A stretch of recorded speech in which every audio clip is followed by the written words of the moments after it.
This channel does not promote any violent, harmful, or illegal activities. All content provided by this channel is meant for an educational purpose only.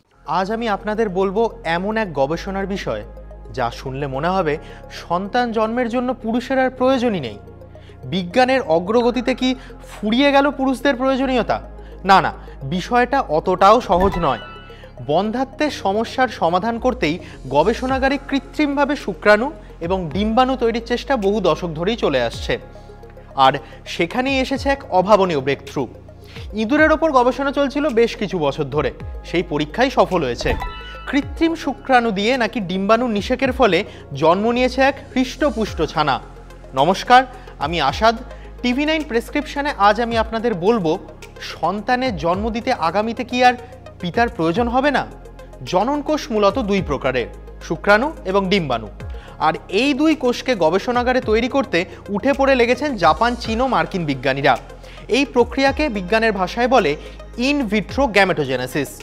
স্বাভাবিক যৌন মিলনের মাধ্যমে যে সকল দম্পতি সন্তান ধারণ করতে অক্ষম তাদের জন্যই মূলত এই প্রক্রিয়া। প্রজননের ক্ষমতা যারা হারিয়েছেন তাদের জন্যও গ্যামেটোজেনেসিস সহায়ক। গবেষকরা সাফ বলছেন এই প্রক্রিয়ায় সমলিঙ্গেও সন্তানের জন্ম দেওয়া সম্ভব। এবার আপনাকে বুঝতে হবে এই প্রক্রিয়ার প্রথম ধাপটা কি। এখানে বিজ্ঞানীরা বেছে নিয়েছেন আমাদের দেহের সেই আদি কোষটিকে, যার নাম স্টেম সেল। জিনপিংয়ের দেশের বিজ্ঞানীরা অর্থাৎ চীনের বিজ্ঞানীরা ইঁদুরের স্টেম কোষ থেকে কৃত্রিমভাবে শুক্রাণু এবং ডিম্বাণু বানিয়েও ফেলেছেন। খবর এমনই পাওয়া যাচ্ছে। এত কোষের নাম শুনেছেন, ভাবছেন স্টেম সেলটা আবার কি? স্টেম কোষ হলো শরীরের সেই আদি কোষ যার থেকে অন্যান্য কোষ তৈরি হয়। একে তাই মাতৃকোষও বলে। স্টেম কোষ থেকে কৃত্রিমভাবে রক্তের কোষও তৈরি করা যায়। কৃত্রিম শুক্রাণু এবং ডিম্বাণু তৈরির জন্য বেছে নেওয়া হয়েছে একটা স্টেম কোষকে। এই বিশেষ ধরনের স্টেম সেলের নাম হচ্ছে pluripotent stem cell. Pluripotent stem কোষ থেকে শরীরের যে কোনো ধরনের কোষ চটজলদি বানিয়ে ফেলা যায়, রক্তকোষ হোক বা পাকস্থলী অথবা কিডনির জটিল কোষ। গবেষণাগারে এখন বানানো যায় সবই, যদিও এই ধরনের কোষ নির্মাণ কিন্তু এখনও বেশ দুরূহ। এবার দেখুন, শরীর থেকে টুক করে একটা প্লুরিপোটেন্ট স্টেম সেল তুলে নিলাম, তারপর অন্য কোষ ফটোকপি করে বানিয়ে ফেললাম। না, বিষয়টা একদম এতটা সহজ নয়। প্লুরিপোটেন্ট কোষ বানানো যায় দুভাবে। ভ্রূণের কোষ থেকে বানানো যায় এমব্রায়োনিক স্টেম সেল, সংক্ষেপে ইএস। সম্ভব যদি না হয় তখন বয়স্ক মানুষের শরীরের কোষ নিয়েও এটা করা যায়। এক্ষেত্রে এটার নাম হচ্ছে ইনডিউসড প্লুরিপোটেন্ট সেল বা আইপিএস। ব্যাস, পদ্ধতি অনেকটাই এগিয়েছে। এবার শুধু স্টেম সেলগুলিকে গবেষণাগারে নিয়ে যাওয়ার পালা। নানাবিধ রাসায়নিক প্রক্রিয়ার মাধ্যমে তৈরি করা হবে প্রাইমর্ডিয়াল জার্ম সেল। ভারী ভারী নাম শুনে আপনার হয়তো মনে হবে এটা আবার কি, মানে এত ভারী ভারী নাম। খুব স্বাভাবিক, আমি বলছি। প্রাইমর্ডিয়াল সেল হচ্ছে এমন এক কোষ যার থেকে জনন কোষ অর্থাৎ শুক্রাণু বা ডিম্বাণু তৈরি হয়। নেচার পত্রিকার প্রতিবেদন অনুযায়ী কেমব্রিজ বিশ্ববিদ্যালয় এবং ক্যালিফোর্নিয়া ইউনিভার্সিটির গবেষকরা স্টেম কোষ থেকে কৃত্রিম ভ্রূণ বা স্টেম কোষ থেকে জনন কোষ তৈরির প্রক্রিয়া নিয়ে দীর্ঘ সময় ধরেই গবেষণা করছেন। এই প্রসঙ্গে আমরা কথা বলেছিলাম ডাক্তারবাবুর সঙ্গে। তিনি কি বললেন? আপনি আমাকে যে প্রশ্ন করেছেন খুবই মূল্যবান প্রশ্ন, সময় উপযোগী। তবে এটার উত্তর সময় দেবে।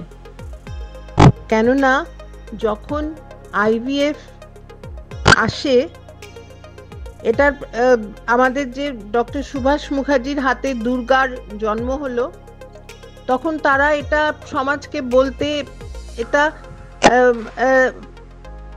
এটা এটা তারা ভেবেছিলেন যে সমাজ কিভাবে এটা নেবে।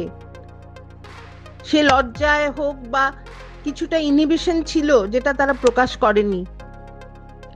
আর এই কথাটা যখন দুর্গা শুনতে পায় তখন সে নিজেই বলেছিল যে না, আমার মা বাবা একটু ভুল হয়তো করেছিলেন। যদি তারা বলতেন যে আমি জন্মেছি এই আইভিএফ এ, তাহলে আমাদের এই বিশিষ্ট ডাক্তারবাবু সুভাষ মুখার্জি, যিনি আমার জন্মদাতা, তাকে আমরা হারাতাম না আর সমাজের অনেক অনেক উপকার হতো।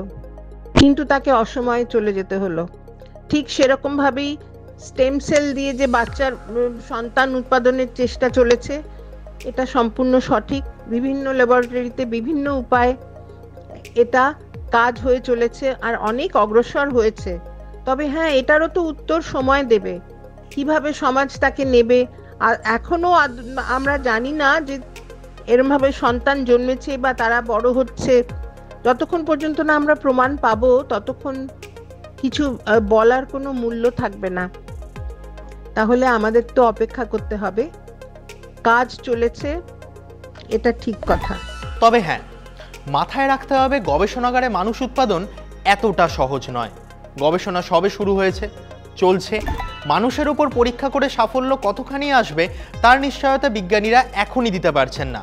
পাশাপাশি নীতিগত দিক থেকে প্রশ্ন রয়েছে একাধিক। কৃত্রিমভাবে জননকোষ সৃষ্টি এবং তার প্রতিরূপ তৈরি এতটা সহজ হলে বিপদ কিন্তু ভয়াবহ। ভিন্ন মতামত রয়েছে এক্ষেত্রে।